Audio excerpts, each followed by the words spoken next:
Hi, I'm Justin Christopher Young, and I was the previous winner of the 4th Taylor's National Culinary Challenge. What does it take to make a great chef?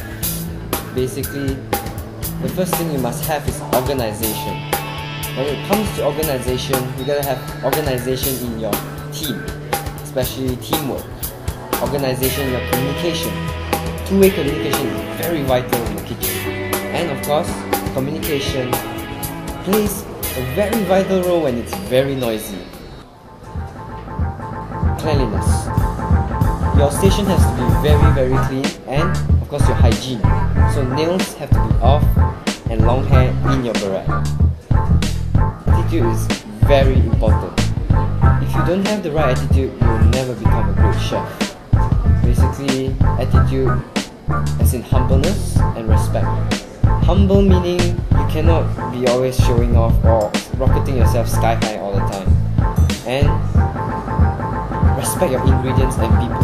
That's very important. Lastly is your 5 senses.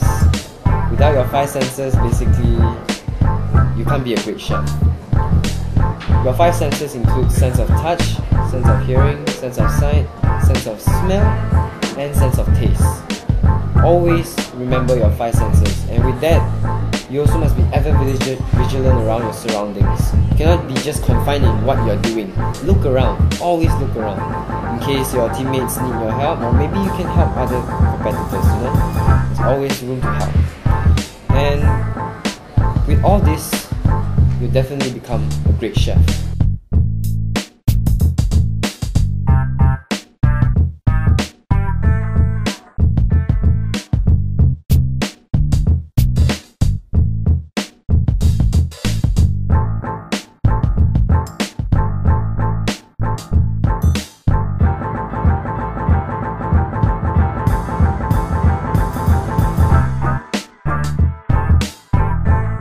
Who knows?